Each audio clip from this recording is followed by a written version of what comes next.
Friends, आज हम पढ़ेंगे क्लास 9 का chapter first matter in our surrounding के क्वेश्चन आंसर्स।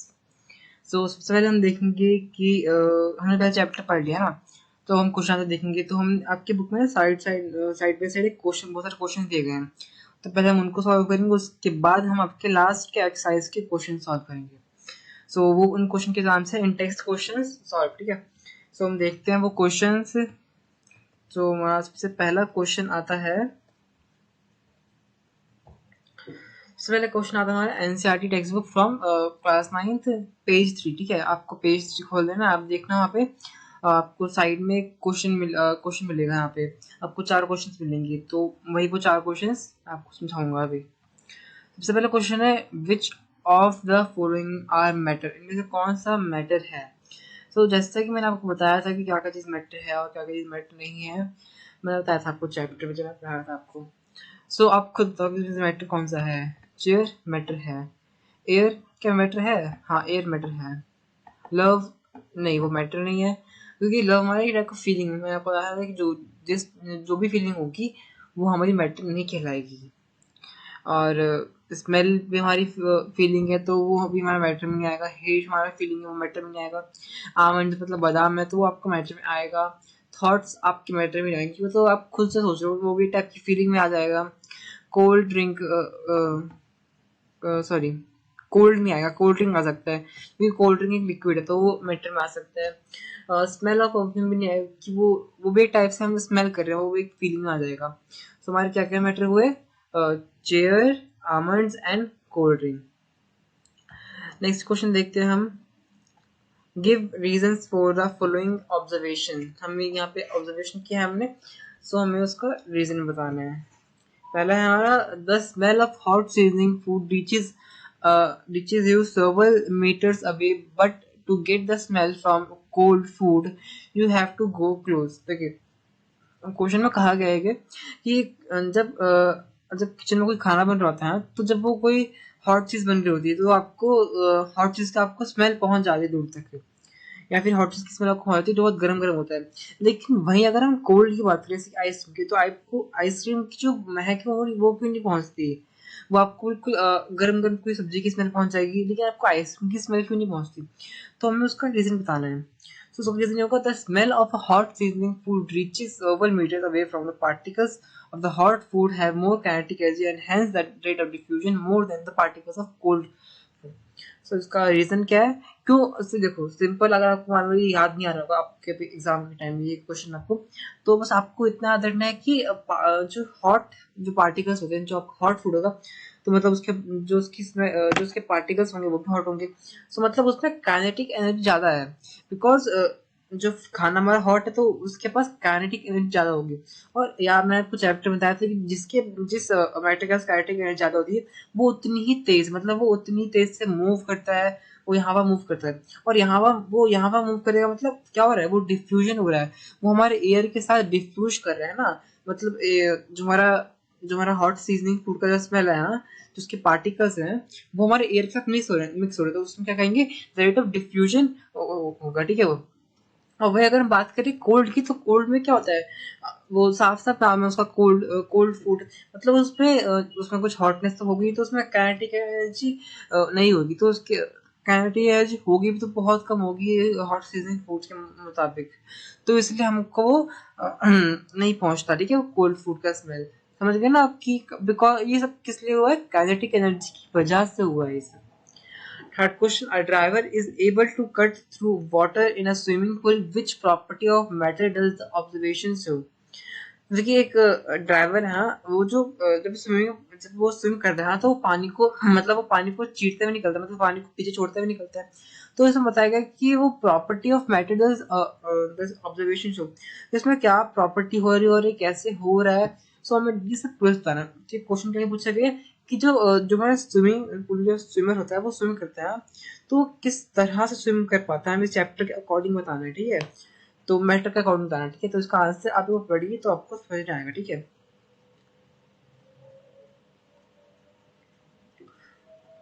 तो देखिए, इसमें यहाँ पे देखिए, यहाँ पे देखिए, यहाँ पे देखिए, यहाँ पे देखिए, यहाँ पे देखिए, यहाँ पे देखिए, यहाँ पे देखिए, यहाँ पे देखिए, यहाँ पे देखिए, यहाँ पे देखिए, यहाँ पे देखिए यहाँ पे देखिए यहाँ पे देखिए यहाँ पे दो चीज मेन है, तो आपको दो चीज ध्यान से देखिए। देखिए ये दो चीजें हैं जो आपको याद रखनी है। पहला हमारा है intermolecular space and less force of attraction. मतलब जो स्विम इसलिए कर पाता है क्योंकि जो this shows the particles of water have intermolecular space. मतलब उनमें पार्टिकल्स बीच में इंटरमॉलिक्यूलर स्पेस है। जैसे कि बताया था मैंने आपको, ये पार्टिकल है और ये पार्टिकल है, तो इसके बीच में इंटरमॉलिक्यूलर स्पेस है ना, इसमें इंटरमॉलिक्यूलर स्पेस है। लिक्विड पार्टिकल्स की बात करें तो मान लीजिए ये है लिक्विड के पार्टिकल्स, ठीक है, लिक्विड के पार्टिकल्स। तो देखिए इसमें क्या दिख रहा है कि इसमें इंटरमॉलिक्यूलर स्पेस है, तभी वो स्विम कर पा रहा है। और दूसरा रीजन ये भी है कि less force of attraction. Less force of attraction मतलब ये मतलब कहें तो ये ज्यादा पास नहीं है। अगर देखिए आपको साफ साफ दिख रहा है कि दोनों पार्टिकल ज्यादा पास नहीं है, इसका मतलब क्या है, इसमें इंटरमॉलिक्यूलर स्पेस ज्यादा है। सो ये क्या शो करता है कि अगर मान लीजिए इंटरमॉलिक्यूलर स्पेस ज्यादा होगा तो हमारा फोर्स ऑफ अट्रैक्शन कम होगा, है ना। जाहिर सी बात है, इंटरमॉलिक्यूलर स्पेस ज्यादा होगा तो फोर्स ऑफ अट्रैक्शन कम होगा।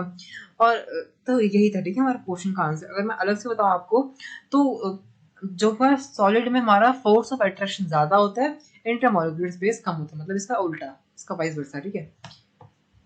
नेक्स्ट क्वेश्चन देखते हैं हम अब। Question 4, what are the characteristics of particles of matter. क्या कैरेक्टरिस्टिक्स हैं पार्टिकल्स ऑफ मैटर के? ये बहुत मेन क्वेश्चन, तो आप इसे नोट कर लीजिए पक्का। The characteristics of particles of matter are particles of intermolecular space. उनके बीच में इंटरमॉलिक्यूलर स्पेस होना चाहिए, चाहे वो थोड़ा बहुत ही हो, लेकिन होना जरूर चाहिए, ठीक है। पार्टिकल्स ऑफ इंटरमॉलिक्यूलर फोर्स, उनके बीच में इंटरमॉलिक्यूलर फोर्स मतलब इंटरमॉलिक्यूलर फोर्स इक्वल्स टू बोल सकते हैं हम फोर्स ऑफ अट्रैक्शन, ठीक है। Particles of matter are moving continuously. Particles of matter continuously move करते हैं, जो एक प्रॉपर्टी है उसकी, ठीक है, एक कैरेक्टर भी बोल सकते हैं, प्रॉपर्टी बोल सकते हैं। जैसे मैंने बताया था आपको, सॉलिड में सॉलिड के पार्टिकल्स भी उसके बीच में कॉन्टिन्यूसली मूव करते रहते हैं। बहुत वो भले ही थोड़ा हल्का हल्का मूव करे, लेकिन वो मूव करते रहते हैं, तो एक टाइप से इनकी प्रॉपर्टी हो जाती है। नेक्स्ट हमारा आता है class 9 science NCERT text book page 6 पे। आपको पेज 6 पे क्वेश्चन दिया गया है, ठीक है। क्वेश्चन फर्स्ट है हमारा, the mass per unit volume of substance is called density. तो इसमें बताया गया कि the mass per unit volume of substance called density, ठीक है। डेंसिटी का फॉर्मूला क्या होता है, mass upon volume. Arrange the following to order to increasing density, ठीक है। हम इनको इंक्रीजिंग ऑर्डर मतलब बढ़ते हुए क्रम में लगाना है, मतलब ये छोटे से बड़े में जाएगा उसकी डेंसिटी अकॉर्डिंग, ठीक है। तो वहाँ हमारे ऑप्शन दिए गए, air, exhaust from chimneys, honey, water, chalk, cotton and iron. So हमें बढ़ते हुए क्रम में लगाना है। मतलब कि इसमें क्वेश्चन में क्या है कि देखो जो चीज, देखो डेंसिटी का फॉर्मूला क्या है, डेंसिटी मतलब वो कितना चीज भरा हुआ है। भरा हुआ मतलब वो पार्टिकल से भरा हुआ होगा, ठीक है, तो इसलिए हम उसे डेंसिटी कहेंगे। तो इसमें पूछा क्या गया, हमें बोला है कि हमें ऐसे अरेंज करना है कि सबसे पहले हमारी छोटी मतलब बहुत कम डेंस वाला है, फिर बढ़ते बढ़ते बढ़ते वो लास्ट में सबसे लार्जर डेंस मतलब बहुत ज्यादा डेंसिटी वाला है। मतलब आपको आंसर बताऊंगा तो आप समझ जाओगे, ठीक है। ये देखो, इंक्रीजिंग डेंसिटी पहले हमारा था एयर। एयर में क्या होता है, एयर में डेंसिटी मतलब बहुत कम होती है, उसमें उसके पार्टिकल्स देखे आपने कितने वो दूर दूर होते हैं। मैंने आपको बताया था चैप्टर में पढ़ा था आपको, तो कितने दूर दूर पार्टिकल्स होते हैं उनके, बिल्कुल दूर दूर होते हैं पार्टिकल्स उनके, है ना। सो डेंसिटी उसमें कम होगी। और फिर बाद में हमारा exhaust from chimneys. Exhaust from chimneys में क्या होता है, वो थोड़े पार्टिकल्स होते हैं, लेकिन उसमें थोड़े ज्यादा पार्टिकल होते हैं। वो भी थोड़ा वो भी हमारा एयर गैस में आएगा, लेकिन उसमें थोड़े उसमें थोड़े क्या बोलते हैं, चिपके चिपके पार्टिकल्स होते हैं, ठीक है। सो सेकंड हमारा ये आएगा। फिर आएगा हमारा कॉटन। कॉटन कितना स्पॉन्जी होता है, ठीक है, तो इसलिए हमारा थर्ड पे आएगा। फिर आता है वाटर। वाटर हमारा लिक्विड है, उसके पार्टिकल्स इसके कंपैरेटिवली ज्यादा क्लोज क्लोज होते हैं। फिर आता है हमारा हनी। हनी ऑब्वियसली आता है, उसके पार्टिकल्स और क्लोज होंगे। फिर आता है चौक। चौक के पार्टिकल्स ऑब्वियसली इन सबसे ज्यादा ही होंगे। और फिर लास्ट में हमारा आता है आयरन, ठीक है। आयरन तो आप सब जानते हैं कि वो सॉलिड में आ गया, तो उसके पार्टिकल्स ऑब्वियसली कि वो ज्यादा होंगे, ज्यादा डेंस होंगे, ठीक है। अब हमें tubular difference characteristics of a state of matter, ठीक है। अब देखो जो हमने पढ़ा था ना कि solid, liquid, gas, three state of matter हम। सो अगर आप ये टेबल पढ़ लोगे तो आप वो तीनों स्टेट्स एक टेबल में ही समझ आ जाएगी, ठीक है। बाकी जो दो स्टेट्स थी, plasma and boss Einstein condensate, वो तो बहुत आसान है, आप याद कर लोगे। So, जितना क्वेश्चन पूछेगा हम उतना पहले आंसर देते हैं, ठीक है। हमें टेबलेट मतलब टेबल की फॉर्म में लिखना है different characteristic state of matter, ठीक है, स्टेट ऑफ मैटर के बारे में। आई थिंक यहाँ पे प्लाज्मा एंड बीसी भी आना चाहिए था, क्योंकि वो भी हमारा स्टेट ऑफ मैटर है, हमने पढ़ा है उसके बारे में। चलो लेकिन कोई बात नहीं, आप तो याद कर लोगे, बहुत आसान है कि वो प्लाज्मा एंड बीसी, ठीक है। उसमें क्या है, प्लाज्मा में कहता है सुपर एनर्जेटिक पार्टिकल्स होते हैं, बीसी में कहता है बिल्कुल लो डेंसिटी पार्टिकल होते हैं, बिल्कुल लो टेम्परेचर के होते हैं, ठीक है। प्लाज्मा का एग्जाम्पल हमारा सन है, प्लाज्मा हमारा सन में कंसिस्ट होता है, ठीक है। और बीसी का एग्जाम्पल में अंटार्कटिका ले सकते हैं, क्योंकि अंटार्कटिका में बहुत लो टेम्परेचर होता है, ठीक है, इसलिए। चलिए क्वेश्चन वापस आते हैं अपने हमारे डिफरेंशिएट करना, ठीक है। हम यहाँ पे थ्री सेट ऑफ डिफरेंशिएट करेंगे। हमारा कैरेक्टरिस्टिक्स क्या होगा, पहला हमारा है शेप, पहले हम शेप पे उसको जज करेंगे, ठीक है। सॉलिड का शेप कैसा होता है, फिक्स्ड शेप, सबको जानते हैं सॉलिड का शेप फिक्स्ड होता है। लेकिन अगर हम यहाँ लिक्विड की बात करें तो लिक्विड में ऐसा नहीं होता, ठीक है, लिक्विड में ऐसा नहीं होता, गैस में भी ऐसा नहीं होता, उसमें नो फिक्स्ड शेप होता है। और हम वॉल्यूम की बात करें तो हमारा सॉलिड हमारा फिक्स्ड वॉल्यूम होता है और लिक्विड में हमारा फिक्स्ड वॉल्यूम होता है। लेकिन अगर वही बात करें गैस की तो गैस हमारा फिक्स्ड वॉल्यूम नहीं होता। और हम बात करें रिगिडिटी मतलब कितना वो उसमें कितना डेंस है, वो कितना ठोस है, तो उसमें हम कहेंगे रिगिडिटी। तो ये सॉलिड तो ऑब्वियसली ये बात है कि तो रिग्ड होगा, वो सॉलिड आप जानते हैं कितना डेंस होता है और कितना वो ठोस होता है। और जो है हमारा लिक्विड वो हमारा उसमें वो हमारा डेंस नहीं होता, ठीक है। सो इसे हम नॉट रिग्ड कहेंगे, और गैस हमारा नॉट रिग्ड होता है, ठीक है। तो हमारा इसमें थर्ड पॉइंट है हमारा ना, एक साथ दो चीजें पूछी गई हैं। पहले हमारा था रिगिडिटी, जो कि हमने देख लिया। हमारा पूछा गया फ्लूइडिटी, मतलब वो फ्लो कर सकता है क्या, क्या उसमें फ्लो होने की प्रॉपर्टी है। तो ऑब्वियसली की बात है कि सॉइल की हमारी प्रॉपर्टी नहीं होती, कैन नॉट फ्लो, ठीक है। और हमारा लिक्विड है वो तो फ्लो करता ही है, और हमारा गैस भी फ्लो करता है, कैन फ्लो। अब हमारा बात क्या है, सबसे मेन टॉपिक इस चैप्टर का वो है इंटरमॉलिक्यूलर फोर्स, मतलब इसमें फोर्स ज्यादा होता है, मतलब किस स्टेट में हमारा फोर्स इंटरमॉलिक्यूलर फोर्स ज्यादा होता है। तो मैक्सिमम मतलब बहुत ज्यादा होता है हमारा सॉलिड में intermolecular force is equals to intermolecular force of attraction, ठीक है, उसे हम वो भी कहते हैं। लिक्विड में लेस देन सॉलिड मतलब मॉडरेट कहेंगे हम इसे, और गैस में तो बहुत कम ही होता है, वेरी लेस, तो ठीक है हम इसे लेस कहेंगे। एक पॉइंट में आता है इंटरमॉलिक्यूलर स्पेस, किसमें स्पेस ज्यादा होता है। सॉलिड में आप जानते, देखो मैंने आपको बताया जैसे कि एक याद रखना चीज, अगर जिस चीज में इंटरमॉलिक्यूलर फोर्स ऑफ अट्रैक्शन ज्यादा होगा उसमें हमारा इंटरमॉलिक्यूलर स्पेस हमारा कम होगा, ठीक है। सो देखो सॉलिड में हमारा क्या, इंटरमॉलिक्यूलर स्पेस ज्यादा है।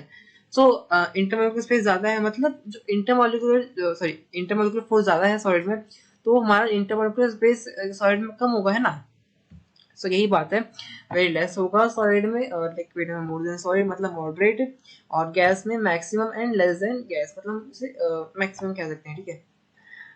कंप्रेसिविटी मतलब उसे क्या दबा सकते हैं, ठीक है। सॉलिड को हम दबा सकते हैं, तो इसलिए हम इसे कहेंगे नेग्लिजिबल मतलब ना के बराबर। और कंप्रेसिबल हम पानी को दबा सकते हैं, जैसे कि हमने बताया था आपको कंप्रेशन वाले एक स्लाइड में, तो आप वो देख लेना, ठीक है, मैं उसमें बताया था आपको। एंड गैस तो हाईली कंप्रेसिबल होता है, क्योंकि हमने देखा था जो हमारे घर में सीएनजी सिलेंडर्स आते हैं और जो गैस ठूस ठूस के हो जाती है, तो वो बिकॉज ऑफ कंप्रेसिबल क्या बोलते हैं प्रोसेस की वजह से हमारा वो गैस हमारा लिक्विड में कन्वर्ट हो जाता है, ठीक है। नेक्स्ट देखते हैं हम, हमें हाँ अभी क्वेश्चन थोड़ा बड़ा है लेकिन अच्छा क्वेश्चन है, ठीक है। ये चैप्टर में बहुत इंपॉर्टेंट है। कमेंटा मतलब यहाँ पे हमें इसकी डेफिनेशन लिखनी है और कुछ नहीं करना। फर्स्ट हमें बताना है रिगिडिटी क्या होती है। देखते हैं हम, the tendency of substance to retain maintain their shape substance to outside force, मतलब रिगिडिटी मतलब देख मैंने आपको यहाँ पर बताया था, रिगिडिटी मतलब कितना ठोस है, ठोस मतलब कि वो अपने आप को बाहर के फोर्स से बचाए रखेगा, ठीक है, वो कितना डेंस है। तो the tendency of substance retain maintain their shape when substance outside force, मतलब आउटसाइड फोर्स को बचाए रखे किसी मैटर को, हाँ, तो उसे हम कहेंगे उस प्रॉपर्टी को हम कहेंगे रिजिडिटी। आप ये डेफिनेशन लिखने ना आपको बहुत काम आएगा, ठीक है। आगे हम देखते हैं कंप्रेसिबिलिटी। कंप्रेसिबिलिटी का कि हम उसको कितना दबा सकते हैं, ठीक है। The matter has intermolecular space, matter हमारे इंटरमॉलिक्यूलर स्पेस होता है। The external force applied on the matter can bring the particles closer. अगर हम उस पर क्या बोलते हैं फोर्स अप्लाई करेंगे तो क्या होगा, वो पास पास आएंगे, पार्टिकल्स क्लोजर होंगे। जैसे कि मान लो एक सिलेंडर में क्या होता है, हम क्या सिलेंडर में क्या होता है, एक्चुअल में सिलेंडर में हम लोग सीएनजी गैस होता है, सीएनजी है ना, उसको जब हम भरते हैं तो क्या उसको हम एक पिस्टन से लेके दबाते हैं, उसको पिस्टन से लेके दबाते हैं, तो क्या होता है वो धीरे धीरे पहले तो वो गैस में होता है, फिर वो धीरे धीरे लिक्विड में कन्वर्ट होता है, धीरे धीरे लिक्विड में कन्वर्ट होता है, फिर धीरे धीरे वो क्या होता है वो सॉलिड में कन्वर्ट होता है। So compressibility के definition हम देख लेते हैं एक बार। The matter has an internal closed space. The external force applied the matter can be closer. जैसे कि मतलब आपको कि हम उस प्रेशर हम उस पर जब फोर्स अप्लाई करेंगे तो क्या होगा, वो पार्टिकल्स क्लोजर आ जाएंगे। This property is called compressibility. इसी प्रॉपर्टी को हम कहते हैं compressibility. Gas and liquids are the compressible. जो हमारे गैस एंड लिक्विड हमारे कंप्रेसिबल होते हैं, जबकि हमारा जो सॉलिड होता है हमारा कंप्रेसिबल नहीं होता। क्यों? क्योंकि वो तो पहले से इतना वो डेंस होता है, तो हम उसको क्या दबाएंगे, क्या दबा सकते हैं उसे ना। थर्ड हम देखते हैं fluidity. The tendency of particles to flow is called fluidity. बिल्कुल सिंपल सा है, जो मतलब करने की क्षमता, मतलब वो ऐसे जब वो पार्टिकल जब फ्लो होगा तो वो सब कहेंगे फ्लूइडिटी। फ्लूइडिटी मतलब कोई चीज फ्लो करेगी तो हम कहेंगे फ्लूइडिटी, ठीक है। लिक्विड एंड गैस फ्लो, ठीक है। Fourth, filling of gas container, ठीक है। अब देखो समझ जाओगे, ठीक है इसे। Gas have particles which vibrate randomly all the direction. The gas fill the gas can fill the container. Filling the gas container, filling the gas container का मतलब यहाँ पे gas has been particles which are vibrate randomly or to all the directions. The gas can fill the container. ये इतना खास है नहीं, आप बस पढ़ जाओगे समझ जाओगे, ठीक है। इतना खास नहीं इसमें बस गैस कंटेनर बताया गया, जब हम उसमें गैस भरते हैं तो क्या होता है, ठीक है। एक्चुअल में space, sorry, shape. Solid have a maximum intermolecular space and definite shape, whereas liquid takes the space of the container. मतलब लिक्विड को हम किसी चीज में डालेंगे तो उस चीज का शेप मिलेगा। हम उसे बाउल में डालेंगे तो बाउल का शेप मिलेगा, हम उसे एक मग में डालेंगे तो मग का शेप मिलेगा, हम उसे टंकी में डालेंगे तो टंकी का शेप मिलेगा। सो क्या उसका फिक्स्ड शेप नहीं, लेकिन वही अगर हम सॉलिड की बात करें उसका फिक्स्ड शेप होता है। जैसे कि आपका पेन हो गया, पेंसिल, ये सब फिक्स्ड शेप में, आप उसे कुछ भी कर लो तो फिक्स्ड शेप में ही रहेगा। आता है हमारा 6 point kinetic energy. Kinetic energy बहुत इंपॉर्टेंट है इस चैप्टर में, तो आप इसे प्लीज याद कर लेना, ठीक है। ओके, आप इसे याद कर लेना, ठीक है। काइनेटिक एनर्जी इस चैप्टर में मतलब इस चैप्टर बोल सकते हैं कि इसी हमारा पूरा चैप्टर बेस है, ठीक है। Kinetic energy, the energy proceed by the particles during motion is called kinetic energy. जो हमारी एनर्जी हमारी आती है पार्टिकल, जो पार्टिकल्स देयर मूवमेंट है उसमें कहते हैं काइनेटिक एनर्जी। देखो जितनी काइनेटिक एनर्जी, जितनी काइनेटिक एनर्जी ज्यादा होगी ना, उतनी पार्टिकल हमारे पास उतनी तेज मूव करेंगे, ठीक है। Okay, molecules of gas vibrates randomly as a maximum kinetic energy. वो molecules हमारे गैस होते हैं, हमारे वाइब्रेट करते randomly as they have maximum kinetic energy.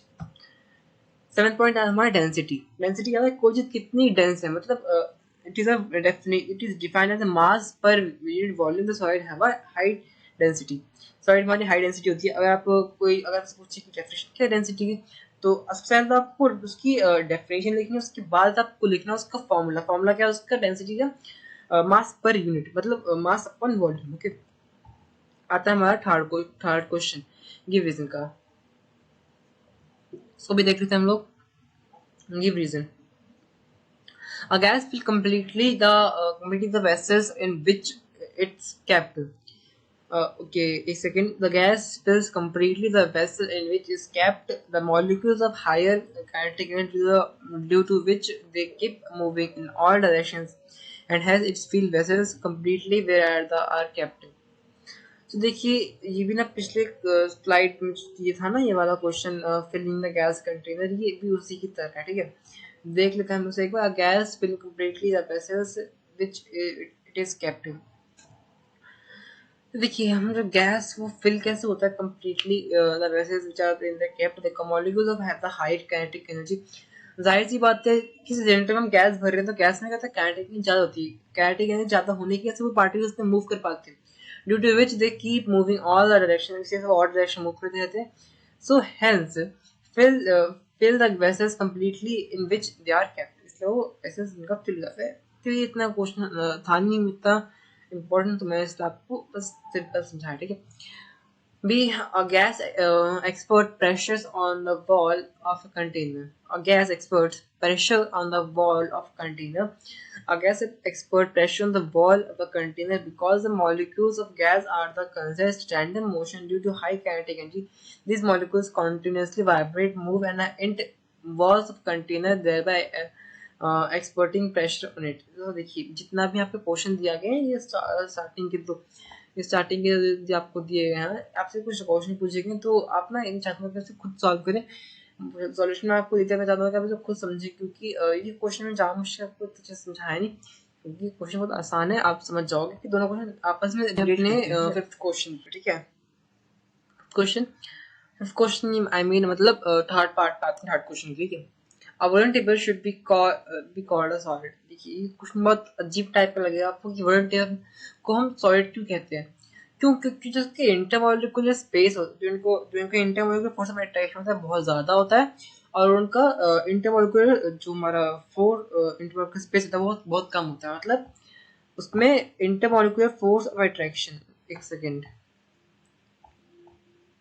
जिसमें इंटरमॉलिक्यूलर फोर्स ऑफ अट्रैक्शन है वो ज़्यादा होता है और हमारा उसमें जो हमारा स्पेस होता है बहुत कम होता है ठीक है, उसकी पार्टिकल्स के बीच में स्पेस बहुत कम होता है और स्पेस कम होने की से क्या होता है वो उसके पार्टिकल्स बहुत चिपके चिपके रहते हैं ठीक है, जिससे कि हम कहते हैं इंटरमॉलिक्यूलर फोर्स ऑफ अट्रैक्शन। तो एक बार डेफिनेशन देख लेते हैं। The molecules of particles of wooden are tightly packed with each other, जिसके पार्टिकल्स बिल्कुल टाइटली पैक्ड है। टाइटली पैक्ड मतलब उसमें इंटरमॉलिक्यूलर फोर्स ऑफ अट्रैक्शन ज्यादा है ठीक है। All these which each other they are the intermolecular space cannot be compressed। वो कंप्रेस सबसे बड़ा कारण तो यही कि उसमें इंटरमोलिकुलर स्पेस होता है और उसे हम कंप्रेस नहीं कर सकते कि cannot be compressed ठीक है, इट कैनॉट बी, वो फ्लो भी नहीं कर सकता। सो ये सब हमारे उसके आप पॉजिटिव बताइए कि ये सब तो कर नहीं सकता तो इसका मतलब वो सॉलिड ही कहलाएगा। All this characteristics are of the solid, so wooden table is called a solid. So आप ये डेफिनेशन लिख लेना। आते हैं हम लोग अपने डी पार्ट पे। Can we easily move our hand air but do not the same through solid block of wooden need a karate expert. आप देखिए एक्चुअली होता क्या इसमें क्वेश्चन बोला है कि आप अपने हाथ को ऐसे कर लेते हो, मतलब अपने हाथ को ऐसे हिला सकते हो आप, तो फिर आप वो सॉलिड में अपने हाथ ऐसे क्यों नहीं हिला सकते? क्यों? क्योंकि गैस में क्या होता है, एयर में क्या होता है कि जो जो पार्टिकल्स थे बहुत दूर दूर होते हैं, मतलब उनमें स्पेस ज्यादा होता है। बिकॉज ऑफ स्पेस, मतलब स्पेस की ज्यादा होने की वजह से ही हम अपने हाथ को मूव करते हैं। बट अगर हम बात करें सॉलिड में, हाँ, तो सॉलिड में क्या होता है जो उसमें हमारा फोर्स ऑफ अट्रैक्शन ज्यादा होता है। फोर्स ऑफ अट्रैक्शन ज्यादा होने की वजह से क्या होता है वो जो पार्टिकल्स पास पास होते हैं और पार्टिकल्स के पास पास होने की वजह से हम उसको हम ऐसे मूव नहीं कर सकते अपने हैंड को उसमें। एक बार हम इसकी एक्चुअल डेफिनेशन देख लेते हैं। We can easily move our hand in the air but do not in the same through solid block और wooden karate expert. It is because the molecules of air has a less force of attraction between them and the very small external force of separate them pass through it. But in the case of solid, the molecules have a maximum force of attraction. The particles are tightly bound due to this force, hence a large amount of external force is required to pass through the solid. तो मैंने आपको बताते कि हम क्यों नहीं move कर पाते। अब मैं बताता हूँ कि कराटे एक्सपर्ट्स क्यों मूव कर पाते हैं, क्योंकि उनके पास एक्सपीरियंस होता है वो करने का, उनके उनके पास इतनी पावर होती है, उनको उनको पूरी ट्रेनिंग दी जाती है इस बात की ठीक है कि वो सॉलिड में अपना वो सॉलिड कैसा है। देखो ऐसा तो है नहीं कि वो सॉलिड से अपना हाथ निकालते हैं, वो सॉलिड को पहले तोड़ते हैं ना, वो अपने हाथ जब उस पर बहुत तेज से लगाते हैं वो सॉलिड टूटता है, सॉलिड के टूटने के बाद ही वो अपना हाथ बाहर निकलते हैं। ऐसा तो है नहीं कि जादू से अपना हाथ बाहर निकाल दिया, नहीं, ऐसा नहीं हो सकता। आते हैं अपने फोर्थ क्वेश्चन पे। Liquid generally have lower density as compared to solids but you must have observe that ice floats on water, find out why.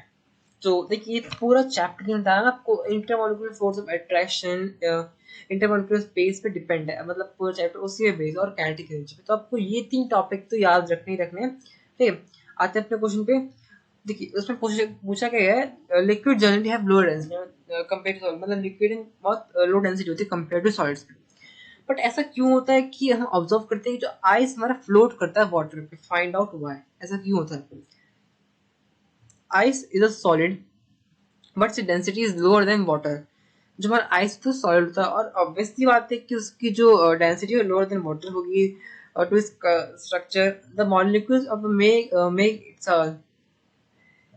case like case like structure with lot of vent space. This makes ice float on water. ठीक है, so ये इसकी definition थी and आपके शायद से आपने इस बारे में पढ़ा भी होगा. सो हम आगे देखेंगे कि मैं आपको लास्ट बताऊंगा कि एक्चुअल में था क्या ये क्वेश्चन. ठीक है, आप थोड़े बहुत कंफ्यूज हुएंगे. यहाँ पे कुछ लाइन लिखी है, the molecules in the ice make ice make the trees like a structure with a lot of vacant space can float on water. कोई बात नहीं, हम इसको नेक्स्ट वीडियोस में हम इसको देखेंगे. ठीक है, लास्ट में कोई बात नहीं. आते हैं अपने अब हम आते हैं अपने class 9 science NCERT text book page 9. तो आपके पेज 9 पे साइड बाय साइड क्वेश्चन दिए होंगे, तो आप वहाँ से देख लेना. तो इसके सॉल्यूशंस है. पहला हमारा क्वेश्चन है, convert the following temperature to Celsius scale. हमें इसे सेल्सियस स्केल में कन्वर्ट करना है. मतलब हमें केल्विन में दिया होगा, आपको सेल्सियस में करना होगा. तो उसका फॉर्मूला क्या था, मैंने आपको बताया था उसका फॉर्मूला क्या होगा. तो वापस बताता हूँ आपको. तो आपको पहले लिखना है डिग्री सेल्सियस, मतलब यहाँ पे डिग्री सेल्सियस की वैल्यू आएगी, उसके बाद आपको माइनस करना है 273. देन आपको आ जाएगा केल्विन. आपको फिर एक सेकेंड. तो फिर आपको आपकी वैल्यू आ जाएगी सेल्सियस में. ठीक है, आपको फिर वैल्यू आ जाएगी आपकी सेल्सियस में. आपको इतना याद रखना कि आपको, सॉरी एक सेकेंड.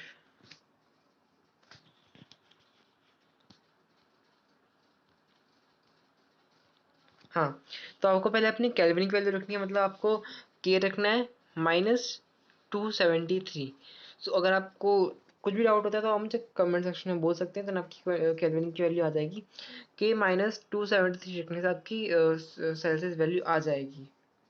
सो आपको ये याद रखना है. ठीक है, के -273 देन आपकी सेल्सियस की वैल्यू आ जाएगी. के मतलब आपको जो दिया है ना गिवन वैल्यू केल्विन का, आपको पहले वो यहाँ वो पुट करना है. देन आपको -273 करना है. देन आपकी सेल्सियस वैल्यू आ जाएगी. सेकंड क्वेश्चन देखिए, पहले तो आपको ये दो करना है तो आप दो कर लोगे. ठीक है, आपको क्या करना है, आपको यहाँ पे 300 केल्विन दिया, 300 केल्विन रखना है आपको यहाँ पे 300 केल्विन. देन आपको -273 करना है. देन आपकी सेल्सियस में वैल्यू आ जाएगी उसकी. देन वापस वही करना है आपको. यहाँ बी पार्ट दिया है, आपको 273 रखनी है वैल्यू. देन आपको 573 रखना है केल्विन की वैल्यू. फिर आपको 273 माइनस करना है. देन आपका 300 ये आपका डिग्री में आ जाएगा आंसर. अब हमें बताना है कि what is a physical state of water at. इसकी फिजिकल मतलब वो उसका मतलब उस हालत में, मतलब उस टेम्परेचर पे उस वाटर की उस क्या हालत होगी. ठीक है, सो 250 डिग्री पे क्या होगा. ऑब्वियसली बात है, 250 डिग्री मतलब वो हॉट होगा. हॉट होगा मतलब वो वेपर में होगा, मतलब वेपर मतलब वो गैस में होगा. ठीक है, सो इसका आंसर है हमारा gas form. What is the physical state of water at 100 degree. 100 degree पे क्या होगा. अब वो 100 डिग्री पे क्या है, लिक्विड में होगा एज वेल एज गैस. मतलब वो 100 डिग्री पे एट द पॉइंट 100 डिग्री पे वो बॉइलिंग, वो अब धीरे धीरे क्या बोलते हैं वो गैस में कन्वर्ट होना चालू होगा. ठीक है, धीरे धीरे at the 100 point. Third question पे, from any substance why does the temperature remain consist during the change of state. जैसे कि मैंने आपको बताया था प्रेजेंटेशन में पूरा एक अच्छे से, तो वही होगा उसका आंसर. मैं आपको वापस से वो बताया था इस वीडियो में भी. ठीक है, इसमें बताया कि आप एक कंटेनर, आप मान लो एक पतीला में पानी गर्म कर रहे हो. ठीक है, आज उसमें पानी गर्म कर रहे हो. हाँ, तो अब पानी गर्म कर रहे हो तो एट द 100 डिग्री टेम्परेचर वो टेम्परेचर आगे क्यों नहीं बढ़ रहा. हम उसको हीट दे रहे हैं प्रॉपर और पानी भी है, तो वो 100 डिग्री है तो टेम्परेचर क्यों नहीं बढ़ रहा उसका, है ना. हमने हमने एक उस पर एक थर्मामीटर भी रखा चेक करने के लिए.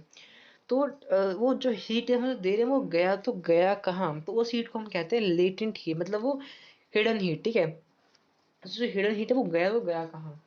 देखते हैं उसका answer. During the change of state of matter heat is supplied to the substance. The molecules of matter have used to overcome the force of attraction between the particles and at this period the time temperature remains consist. ठीक है, अब देखो हो क्या है, यहाँ पे हम उसको टेम्परेचर दे रहे हैं. क्या हो गया, 100 डिग्री पे क्या होगा, वो लिक्विड से धीरे धीरे वेपर में कन्वर्ट हो रहा है. अब वो 100 डिग्री क्या है, तो वो टेम्परेचर बढ़ क्यों जा रहा है, क्योंकि क्या हो रहा है, जो हमारी हीट है वो क्या बोलते हैं, फोर्स ऑफ अट्रैक्शन तोड़ रही है हमारे पार्टिकल्स पे. फोर्स ऑफ अट्रैक्शन तोड़ रही है मतलब वो जो लिक्विड में जो फोर्स ऑफ अट्रैक्शन, मतलब जितना भी फोर्स ऑफ अट्रैक्शन है उसे तोड़ रही है और क्या कर रही है, उसमें गैस में कन्वर्ट कर दे रही है. सो गैस में कन्वर्ट करने में क्या हो रहा है, हीट, उसके हीट रिक्वायर्ड है. तो जितना भी हीट हो क्या आ रहा है, वो वो जो उसपे पार्टिकल्स की बीच में फोर्स ऑफ अट्रैक्शन है तोड़ने में जा रहा है, ठीक है, वो सारा का सारा heat. The extra heat is acquired to the molecules in the form of hidden heat called the radiant heat to change the from the state of matter to the another state. इसका मतलब क्या है कि जो हमारा hidden heat हो क्या और यूज हो रही है, वो एक स्टेट ऑफ मैटर से दूसरी स्टेट ऑफ मैटर में कन्वर्ट करने के लिए हो रही है। मतलब जो हमने पानी था अब वो वेपर में कन्वर्ट हो रहा है, तो क्या हो रहा है, वो एक स्टेट से दूसरे स्टेट में जा रहा है। Fourth question suggests a method to liquefy atmospheric gas. Suggests a method to liquefy atmospheric gas. A gas can be converted into liquid by the bringing its particles closer. So इसमें बता रहा है कि suggests a method to liquefy atmospheric gas. मतलब हमें जो atmospheric gas है हमें उसे liquid में convert करना है। तो कैसे होगा, तो हम उसको एक प्रोसेस से कर सकते हैं जिससे हमने पढ़ा था पिछली स्लाइड में। कंप्रेसिबिलिटी एक प्रॉपर्टी होती है जिसको हम करके गैस को हम लिक्विड में कन्वर्ट कर सकते हैं। सो उसमें क्या होता है, हम पार्टिकल्स को क्लोजर करते हैं, हम एक पिस्टन की हेल्प से पार्टिकल्स को क्लोजर करते हैं, ठीक है। सो gas can be liquefied bye either decreasing temperature और इंक्रीजिंग प्रेशर। तो हमारा जो गैस है वो लिक्विड में कैसे कन्वर्ट होगा, या तो हम उसे टेम्परेचर उसका इंक्रीज कर दें, टेम्परेचर हम उसका इंक्रीज कर दें, या तो टेम्परेचर, या तो हम उसकी pressure by by increasing temperature by decreasing. मतलब देखिए यहाँ पे करना क्या आपको, या तो आप टेम्परेचर डिक्रीज कर दो तो क्या होगा, जो हमारा गैस है वो हमारा लिक्विड में कन्वर्ट हो जाएगा। गैस लिक्विड में कन्वर्ट कैसे होगा, तब देखो टेम्परेचर पे जब आप डिक्रीज कर दोगे तो क्या होगा, जो गैस हमारे लिक्विड में कन्वर्ट हो जाएगा, ऑब्वियस सी बात है, जो हमारा गैस लिक्विड में कन्वर्ट हो जाएगा। और एक और मेथड है और बाय द इंक्रीजिंग प्रेशर, अगर हम प्रेशर इंक्रीज कर देंगे, प्रेशर इंक्रीज करने वाला हमारे बुक में दिया है तो हम प्रेशर इंक्रीज पे फोकस करेंगे, ठीक है। प्रेशर इंक्रीज मतलब जो होता है ना, क्या बोलते हैं, सिलेंडर में आपके जो घर में आपके सिलेंडर आते हैं उसमें क्या होता है, उसमें एक्चुअल में होता तो गैस ही है, लेकिन उसमें हम प्रेशर लगा हम उसमें एक पिस्टन डाल के उसको प्रेशर लगा के क्या करते हैं, हम उसको धीरे धीरे उसको प्रेशर लगा के हम उसके पार्टिकल्स को उसको हम क्लोजर ले आते हैं। इसी वजह से वो हमारे लिक्विड फॉर्म में आ जाते हैं। अब हमारा पेज नंबर 10 पे जो आपको क्वेश्चन दिए हमें वो करने हैं, ठीक है। पेज नंबर 10 पे आपको क्वेश्चन है वो करने हैं। फर्स्ट क्वेश्चन है, why do a desert cooler betters on hot dry day. So ये क्वेश्चन तो बहुत कॉमन क्वेश्चन है, अभी तो समर का मौसम बैठा तो आपको खुद आपको ये ऑब्जर्व भी होगा, ठीक है, कि जो डेजर्ट कूलर है वो हमारे better cools better on hot dry day. वो ऐसे क्यों करते हैं, मतलब जो हमारे कूलर्स हैं वो हमें ऐसे हॉट ड्राई डे पे हमें वो ऐसे कूलिंग क्यों देते हैं, ठीक है। अब देखिए इसका आंसर तो आप खुद भी कर सकते हैं, लेकिन आपको एक एक्चुअल डेफिनेशन देखिए, आप पेपर में क्या लिखेंगे मैंने आपको उस हिसाब से लिखवाया है आंसर। तो इसका आंसर होगा the outer wall of a cooler get sprinkled by the water continuously. आपने देखा होगा कूलर में होता है क्या, उसमें एक पंप लगा होता है, पंप से क्या होता है, थ्री पाइप्स कनेक्टेड होते हैं, और जो थ्री पाइप्स होते हैं वो थ्री जो उसके विंडोज होते हैं कूलर के वो उससे कनेक्टेड होते हैं। वो जो तीनों पाइप है ना, वो तीनों पाइप में पानी इक्वली जाता है, एंड वो तीनों पाइप क्या होते हैं, वो जाली में जो पानी है, जो जाली है उसमें पानी पहुंचाते हैं। Get sprinkled water continuously the water evaporates due to hot dry day weather. जो वाटर इवेपोरेट होता है due to hot dry day weather, evaporation cause cooling, it is inside of a cooler. अब देखिए क्या हो रहा है, जब वो वाटर उसको पहुंचा रहे हैं तो आपने पढ़ा था कि evaporation cause cooling, evaporation cause cooling कैसे होता है, तो होता क्या है, जो हम मान लीजिए मैंने ये पानी रखा है एक में, एक सेकेंड, मैंने मान लीजिए पानी रखा है एक, पानी में क्या हो रहा है, अब मैंने उसको पानी रखा है, ठीक है। अब जब इवेपोरेशन में क्या होता है कि हम उसको बॉयल, उसको हम जानबूझ के हीट नहीं दे रहे, वो अपने आसपास अपने सराउंडिंग से हीट ले रहा है, सराउंडिंग से हीट ले रहा है, मतलब जो कूलर के अंदर या फिर जो हमारे रूम है वो उसमें से हीट ले रहा है, वो उसमें से हीट ले रहा है, एंड हीट लेके हो रहा है, इवेपोरेट हो रहा है, एंड इवेपोरेशन होने की वजह से क्या होता है, कूलिंग होता है। हमने ये पढ़ा था चैप्टर में। सो दैट्स वाई हमारे क्या होता है, डेजर्ट कूलर हमें देते हैं cooling. The cools its send to the room by a fan, जो उसकी जो कूलिंग है हमारी फैन के थ्रू हमें पहुंचाई जाती है, मतलब पहुंचती है, ठीक है। Second question, how does the water kept in earthen pots matka becomes a cool during summer. अब ये क्यों होता है, मैं आपको ये चैप्टर में अच्छे से समझा रही, इसमें आपको बिल्कुल शॉर्ट फॉर्म में समझाऊंगा यहाँ पे अभी।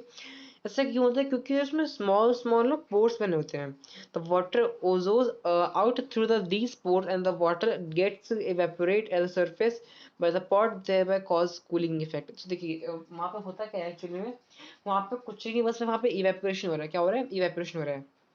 जैसे कि मैंने आपको बताया कि मटके में बहुत सारे छोटे छोटे पोर्स होते हैं, तो पोर्स में क्या होता है, पानी कंटेन्स होते हैं ना, पानी होंगे वो पोर्स से पानी जाते हैं आर पार। तो जो पानी होते हैं तो वो क्या होता है, इवेपोरेशन होता है। इवेपोरेशन से क्या होगा, कॉस कूलिंग, मतलब वो क्या वो करेगा क्या, वो जब जितनी भी अपने मटके की हीट है वो सारी हीट क्या होगी, वो सारी हीट यूज हो जाएगी इवेपोरेशन में। इसी वजह से क्या होता है, हमारा इवेपोरेशन कॉस कूलिंग करता है। तो इवेपोरेशन कॉस कूलिंग, जो जितनी भी हीट हो मटके में सब ले गया, एंड हीट ले गया मतलब वो कूल करेगा। That this makes the pot cold and the water inside the pot cools this process, ठीक है। सो देखिए पूरा प्रोसेस का इवेपोरेशन का, ठीक है। Why does our palm feel cold when we put some interns on petrol और परफ्यूम on it? हाँ, अब देखिए, जब हम अपने हमारे पाम मतलब हाथ पे या फिर किसी बॉडी पार्ट में बिल्कुल कूल फील क्यों होता है जब हम परफ्यूम लगाते हैं या फिर कुछ सेंट लगाते हैं। सो ऐसा इसलिए होता है क्योंकि पेट्रोल और perfume evaporate when they are some come into contact with air. जब कांटेक्ट विद एयर हमारा, तो वो क्या बोलते हैं, यहाँ पे भी देखिए इवेपोरेशन हो रहा है, ठीक है। This evaporation cause cooling sensation in our hand, ठीक है। मतलब ये जितने भी हमने क्वेश्चन पढ़े अब तक, यहाँ पे सब कुछ कूलिंग हो रहा है, ठीक है। यहाँ पर सब कुछ कूलिंग हो रहा है अब तक इन सब क्वेश्चन में। अब देखते हैं आगे क्वेश्चन में कूलिंग होता है कि नहीं होता। Why we are able to sip hot tea or milk faster than the sour rather than a cup?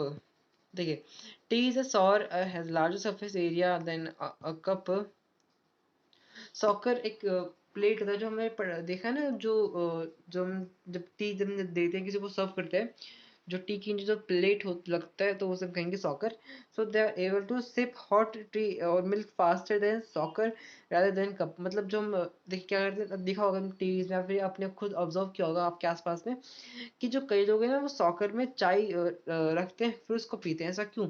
और जो जो चाय है वो सॉकर में जल्दी ठंडी क्यों होती है कंपेयर टू कप? कप में ज़्यादा ठंडी क्यों नहीं थी? जो हमने पढ़ा चैप्टर में कि ज़्यादा मतलब इंक्रीज सरफेस एरिया इंक्रीज होने के से क्या होगा, अम, जो वो क्या है वो कूल करेगा ना। मतलब ये डेफिनेशन लिखा था, tea in a saucer has larger surface area than a cup, the rate of evaporation is faster with increase surface area. जैसे कि आप जानते हैं कि सरफेस एरिया ज़्यादा होगा तो इवेपोरेशन फास्ट फास्ट होगा। तो ये भी हमारा इवेपोरेशन के पॉइंट्स, ये क्वेश्चंस थे। देखते हैं, ये भी हमारा इवेपोरेशन का ही क्वेश्चन है, ठीक है। तो ये स्लाइड में आपके सारे सारे इवेपोरेशन के क्वेश्चन है। तो इवेपोरेशन में आपको कोई डिफिकल्टीज आनी नहीं चाहिए। इवेपोरेशन में होता क्या है एक्चुअल में, देखो मैं आपको समझाता हूँ वापस से। इवेपोरेशन में क्या होता है, देखिए एक पानी रखा है मटके में, मटके में मतलब प्लेट में रखा है पानी है। अब देखिए क्या हो रहा है, प्लेट वो जो पानी है ना वो ना जानबूझ के अपने सराउंडिंग से वो हीट इकट्ठा करेगा, वो अपनी हीट लेगा। हीट लेने से क्या होता है, वो जितने भी हीट है, हीट लेने से क्या होगा, आपने पढ़ा चैप्टर में कि हीट से क्या होता है, इंटरमोलिकुलर फोर्स ऑफ अट्रैक्शन।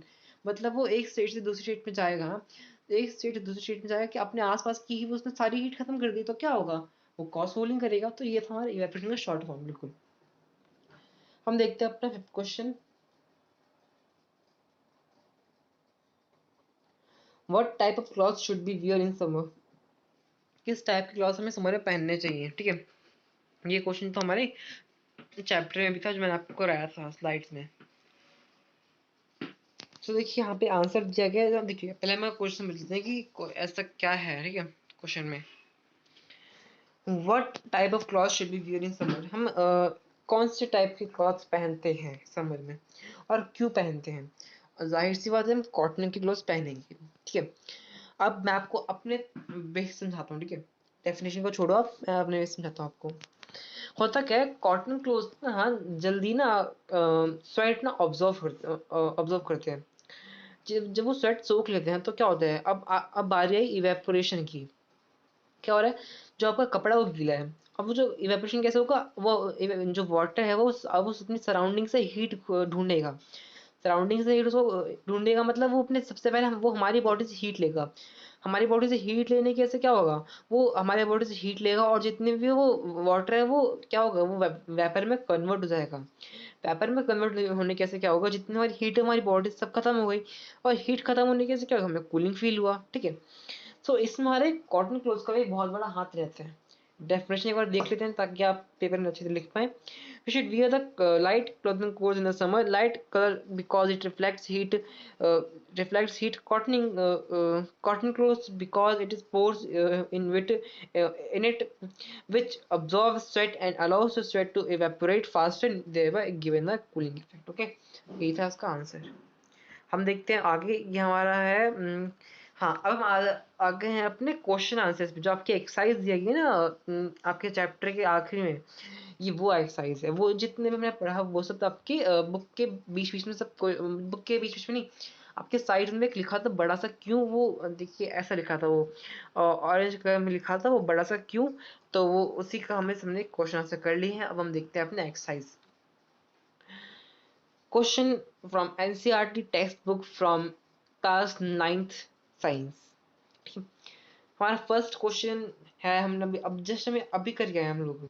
इसमें जितने भी क्वेश्चन है हम जस्ट अभी सब करके आए हैं, ठीक है। तो आपको क्वेश्चन में इतनी डिफिकल्टीज होनी नहीं चाहिए क्योंकि हम सब अभी करके आए हैं। तो एक बार पढ़ लेते हैं।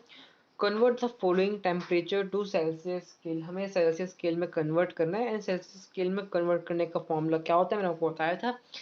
चलो मैं बताता हूँ वापस से। उसमें उसका फॉर्मूला होता है के मतलब केल्विन -273 देन इक्वल्स टू में हमारा आंसर आ जाता है डिग्री में, ठीक है, सेल्सियस डिग्री, सेल्सियस में हमारा आंसर आ जाता है। तो ये था हमारा फॉर्मूला केल्विन से सेल्सियस में करने के लिए, सेल्सियस स्केल में करने के लिए। तो यहाँ पे क्या किया गया, हमें 293 हमें गिवन वैल्यू है केल्विन की, हमें इसको सेल्सियस में करना है। सो हमें क्या करना होगा, हमें यहाँ पे केल्विन की वैल्यू पुट करनी है, हमें 273 से माइनस करना है, देन हमारी डिग्री वैल्यू आ जाएगी, सेल्सियस में मतलब हमारी सेल्सियस वैल्यू आ जाएगी। तो यहाँ पे हुआ है क्या है, 293 minus 273, 290 second, 293 minus 273 is equal to 20 degree, मतलब 293 kelvin equal to 20 degree Celsius, ठीक है। देखते हैं हम आगे। सेकंड हमारा ऐसे है, तो आपको सेकंड तो आपको समझ आओगी, ये बहुत आसान है। हम अपना नेक्स्ट क्वेश्चन देखते हैं। Convert the following temperature to kelvin scale. हम अब क्या करना है, हमें केल्विन स्केल में करना है, ठीक है। सो यहाँ पे हमें क्या करना होगा, C मतलब सेल्सियस प्लस 273, ठीक है, उसका अपोजिट कर देना, ठीक है। तो हमारे केल्विन की वैल्यू आ जाएगी, देन ये हमारी केल्विन की वैल्यू आ जाएगी। ये भाई यहाँ पर मैंने वही किया, क्या क्या हमें क्या बोलते हैं 25 डिग्री हमें दी है, गिवन वैल्यू है 25 डिग्री प्लस क्या कर रहे हैं हम, 273 प्लस कर दें तो हमारी क्या आ जाएगी, केल्विन वैल्यू आ जाएगी। तो हमारी वो होगा 298 केल्विन। हाँ, एक बात जरूरी और कि आप लास्ट में ना केल्विन लिखना ना मत भूले, जैसे कि लिखा है ये डिग्री सेल्सियस, ये केल्विन, तो ये लिखना मत भूलना क्योंकि ये बहुत इंपॉर्टेंट होता है। आपके टीचर मार्क्स काट देते हैं, बाद में डांटते भी हैं। नेक्स्ट क्वेश्चन पे आते हैं, थर्ड क्वेश्चन की प्रेजेंस ऑफ फॉलोइंग ऑब्जर्वेशंस, ठीक है। ये कुछ ऑब्जर्वेशंस हैं, और जैसे किसी ने पढ़ते क्वेश्चन आंसर्स वैसे ही ऑब्जर्वेशन, ये भी कुछ देखते हैं हम इसे भी। तो हमारा पहला पार्ट है, naphthalene balls disappeared with the time without leaving any solid. Naphthalene balls पहली बात की होता क्या है, ये हमारे वॉशरूम्स में होते हैं, जो आपने देखा होगा, जो ये एक ऐसे छोटे छोटे से बॉल टाइप में होते हैं, तो हमारे होते हैं नेपथलीन बॉल्स, जो हमें टॉयलेट में यूज करते हैं ताकि हमारे जर्म्स किल हो सके, ठीक है। सो हम ये जो क्या क्वेश्चन क्या पूछा कि naphthalene balls disappear without living any solid, मतलब विदाउट लिविंग एनी, यहाँ पे लिक्विड आना चाहिए था, ठीक है। Without living disappear without time living, जो क्वेश्चन जो बोला गया हम वही करते हैं, बुक में भी दिया गया, ठीक है, बुक के अकॉर्डिंग करते हैं। तो नेपथलीन बॉल हमारी वो अचानक से गायब कैसे हो जाती है विदाउट लिविंग ए सॉलिड, मतलब कुछ उसका पार्ट रह क्यों नहीं जाता वो सॉलिड में। देखिए हम आंसर देखेंगे आप समझ जाओगे, ठीक है। Naphthalene ball disappear with the time without living in solid because naphthalene balls sublime and directly change to vapours without living any solid. तो देखो मैंने सही कहा था, यहाँ पे आपको गलत लिखा है, यहाँ पे लिखना चाहिए था सॉलिड की जगह आना चाहिए था लिक्विड, लिक्विड, ठीक है। तो यहाँ पे आप लिक्विड कर लेना, जहाँ जहाँ यहाँ पर भी लिखा है तो यहाँ पर भी कर लेना लिक्विड, ठीक है। तो यहाँ पे बोला गया है कि नेपथलीन बॉल है वो अचानक से गायब कैसे हो जाती है विदाउट लिविंग एनी लिक्विड। हर ज्यादातर मैटर में होता क्या है कि वो सॉलिड, ज्यादातर सॉलिड्स में होता क्या कि पहले वो लिक्विड, पहले वो जब हम टेम्परेचर इंक्रीज करेंगे तो पहले वो हमें लिक्विड देगी, देन वो गैस में कन्वर्ट होगी। लेकिन नेपथलीन बॉल में ऐसा हमें देखने को नहीं मिला, क्यों, वो डायरेक्ट हमारे नेपथलीन मोल गैस में कैसे कन्वर्ट हो गए विदाउट लिविंग एनी लिक्विड, बिना कोई लिक्विड दिए, बिना कोई लिक्विड स्टेट में कन्वर्ट हुए वो गैस में कैसे और क्या क्यों कन्वर्ट हो गए, ठीक है। सो हम देखते हैं। सो हमने चैप्टर में आपको बताया था कि ये सब जितना भी है वो सब हमारे सब्लिमेशन का है, ये जिसे हम कहते हैं सब्लिमेशन। सब्लिमेशन कहते हैं ये ऐसा प्रोसेस होता है जिसमें हमारे सब्सटेंस हमारा डायरेक्ट हमारा चेंज हो जाता है विदाउट लिविंग एनी लिक्विड। जैसे कि हम लिखते हैं जैसे अगरबत्ती, अगरबत्ती क्या है, एक सॉलिड है, उसे हम जब जलाते हैं तो क्या होता है वो डायरेक्ट हमारे गैस में कन्वर्ट हो जाता है। क्या वो लिक्विड स्टेट देते हैं? नहीं। तो because of sublime and directly change into vapours state without living any liquid, तो without living any, so this is क्या है सब्लिमेशन, ठीक है।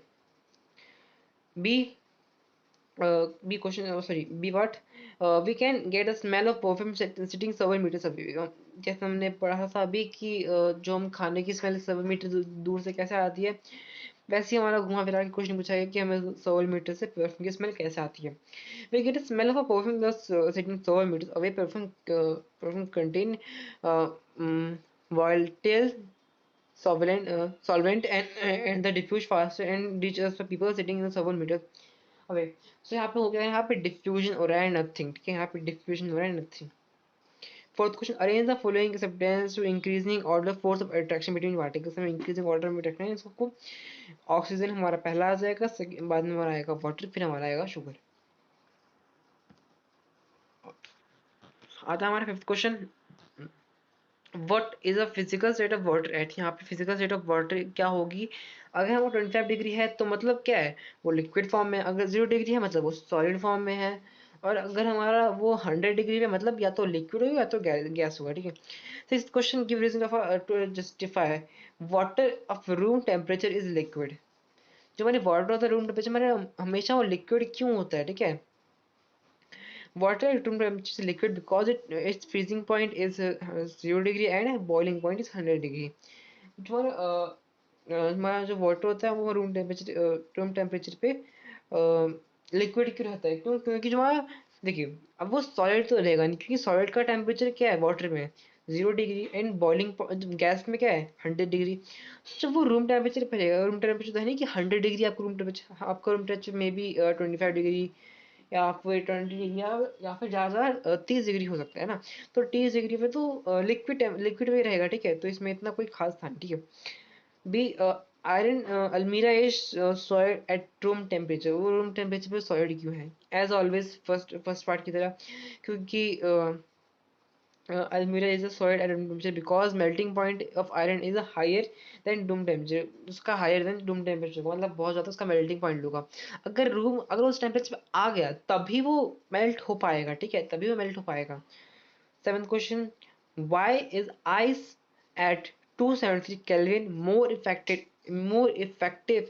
So सबसे पहले तो मैं क्वेश्चन पूरा करने से पहले आपको ये बोलूंगा कि अगर जिसने ध्यान दिया होगा तो समझ गया होगा कि मैं क्या बोलने जा रहा हूँ, और जिसने ध्यान नहीं दिया वो सुन लो अभी। यहाँ पे आपको कंफ्यूज करने के लिए लिखा गया है 273 केल्विन, एंड याद रखना 273 kelvin equals to 0 degree Celsius, ठीक है, 0 डिग्री सेल्सियस, जैसे कि हमने पढ़ा चैप्टर में। वाई, अब हम क्वेश्चन कंप्लीट करते हैं अपना, Y is ice at 273 Kelvin more effective in cooling than water at the same temperature? तो बोला है कि जो हमारा आइस है, हाँ, जो 0 डिग्री है मोर इफेक्टिव इन कूलिंग, जो ज़्यादा इफेक्टिव क्यों होता है कूलिंग में than water at the same temperature. तो ऐसा क्यों होता है, ice at 273 Kelvin will absorb heat or latent heat from the medium, overcomes the fusion becomes faster, hence the cooling effect of ice is more than the water at the same temperature because water does not absorb this extra heat from the medium. सो क्या हो रहा है यहाँ पे सब वो क्या हो रहा है, यहाँ पे हमारा लेटेंट हीट का फिनोमेना है, तो आप लेटेंट हीट का फिनोमेना अच्छे से जानते हैं, तो आप समझ गए, मैं जानता हूँ अच्छे से। लास्ट क्वेश्चन आ गया हमारे, हमने इतने से मेहनत की है तो लास्ट फाइनली हमारा लास्ट क्वेश्चन आ गया। What products what produce more serves burns boiling water or steam what produce more serve burns boiling water at or steam at 100 degree will produce more So warms and extra heat hidden is called latent heat, whereas the boiling water cannot have this latent heat. It boiling water has do not have this latent heat. So ये भी latent heat का phenomena है, तो इसमें nothing will be complex. आप याद कर लेना अच्छे से. 9th question, name A B C. हमें देखिए पहले डायग्राम दिया कि अगर हम सॉलिड को देखिए सॉलिड से अगर कुछ लिक्विड में कन्वर्ट तो हो रही तो उससे हम क्या कहेंगे. कोई चीज़ हमारी लिक्विड से तो गैस में कन्वर्ट हो रही तो उससे क्या कहेंगे. कोई चीज़ गैस से लिक्विड में हो रही तो उससे क्या कहेंगे. कोई चीज़ लिक्विड से सॉलिड में हो रही तो उससे क्या कहेंगे. और कोई चीज़ अगर हमारे डायरेक्टली हमारे सॉलिड से गैस में हो रही तो उससे क्या कहेंगे. और कोई चीज़ डायरेक्टली हमारे गैस टू सॉलिड हो रही तो उससे हम क्या कहेंगे. ठीक है, तो ये सब देख लेते हैं हम. अगर कोई चीज़ हमारी लिक्विड से गैस में जा रही है, मतलब वहाँ पे हम लोग टेम्परेचर इंक्रीज कर रहे हैं. Increase heat and decrease pressure. हम लोग ये डिक्रीज प्रेशर आप भूल जाओ, आपको कंफ्यूज करने के लिए दिया गया है. आप बस इंक्रीज टेम्परेचर याद रखो. यहाँ पे मतलब इंक्रीज हो रहा है. ठीक है, सॉलिड से अगर हम लिक्विड में कन्वर्ट करेंगे, मतलब हम उसे बॉयल हम उसे हीट कर रहे हैं, तो हम उससे कहेंगे लिक्विडिफिकेशन, या हम उसे कहेंगे मेल्टिंग, या तो हम उसे कहेंगे फ्यूजन. तो आप फ्यूजन याद रखना, क्योंकि 9th क्लास के अकॉर्डिंग आपको फ्यूजन याद रखना जरूरी है. अब हम देखते हैं, अगर हम लिक्विड से अगर हम गैस में कन्वर्ट करेंगे तो उससे हम क्या कहेंगे. तो उसे हम कहेंगे वेपराइजेशन, या उसे हम कहेंगे इवेपोरेशन. ठीक है, तो आप वेपराइजेशन याद रखना, कि वेपराइजेशन तो हम 8 क्लास से पढ़ते हैं, 6 क्लास से पढ़ते हैं, तो आप वेपराइजेशन याद रखना. पर अगर हम गैस से लिक्विड में कर रहे हैं तो उसे कहेंगे कंडेंसेशन. कंडेंसेशन मतलब अब टेम्परेचर, हम हमारा टेम्परेचर इंक्रीज कर रहे हैं, सॉरी हम टेम्परेचर अब डिक्रीज कर रहे हैं. ठीक है, तो उसे हम कहेंगे कंडेंसेशन. और अगर हम लिक्विड से सॉलिड में कर रहे हैं तो उसे हम कहेंगे सॉलिडिफिकेशन. ठीक है, सॉलिडिफिकेशन तो याद रखना. और अगर हम सॉलिड से डायरेक्ट हम उसे गैस में कर रहे हैं तो उसमें कहेंगे सब्लिमेशन. और अगर हम गैस से भी सॉलिड में करेंगे तो उससे भी हम कहेंगे सब्लिमेशन. ठीक है, सो ये सब था आपका इस चैप्टर के बारे में. सो फाइनली आपका चैप्टर खत्म. सो मिलेंगे नेक्स्ट वीडियो के. Thank you very much.